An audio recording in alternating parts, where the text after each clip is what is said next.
Nantinya kita akan belajar tentang sejarah perkembangan optik. Nah, tapi sebelum itu ada satu pantun biar kalian makin semangat. 2-3 anak nelayan pergi ke laut menangkap ikan. Kalau mau wujudkan angan, belajar jangan dinomor duakan. Oke Sobat PDK, sebelum lebih jauh, kira-kira apa sih optik itu dalam benak teman-teman? Mungkin sebagian besar dari kita mendengar kata optik akan berpikir tentang kacamata, lensa, kamera, teleskop, dan sejenisnya. Ternyata, optik adalah salah satu cabang ilmu dalam fisika. Optik merupakan ilmu yang menggambarkan sifat atau perilaku cahaya serta interaksi cahaya dengan materi. Untuk itu, mari kita simak penjelasan sejarah perkembangan optik. Optik pertama kali berkembang pada zaman prasejarah saat ditemukannya sebuah kanta yang berumur sekitar 2200 tahun. Kanta tersebut berukuran kira-kira sebesar 1 ibu jari. Zaman prasejarah dikenal dengan zaman yang hanya mengemukakan teori tanpa dilakukannya penelitian.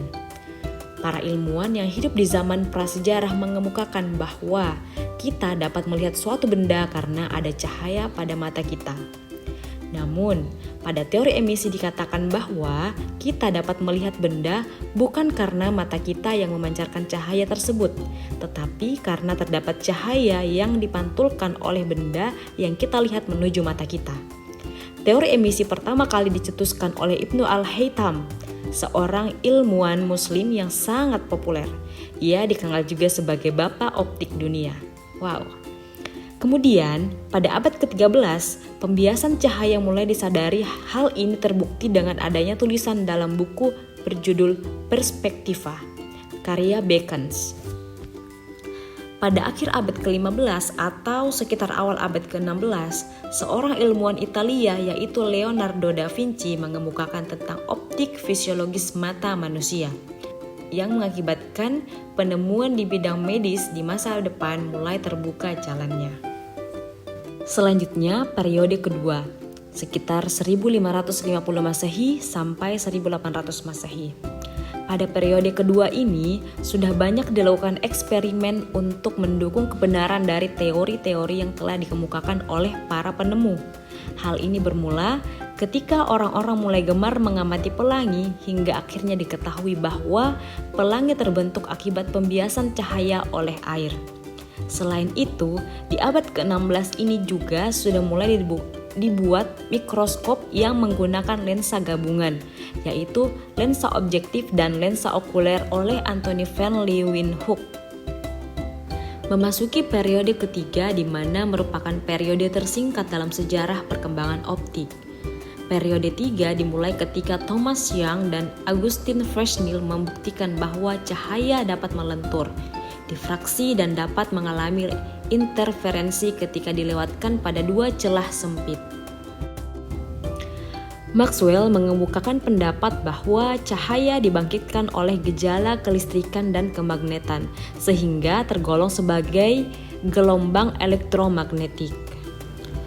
Periode 4 yang terjadi pada 1887 Masehi sampai dengan 1925 Masehi, optik modern ditandai dengan perkembangan ilmu dan rekayasa optik yang menjadi sangat populer pada abad ke-20.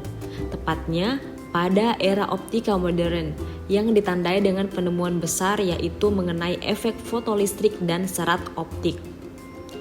Efek fotolistrik adalah peristiwa terlepasnya elektron yang dimiliki atom-atom logam akibat disinari oleh cahaya yang memiliki frekuensi lebih besar daripada frekuensi ambang logam tersebut.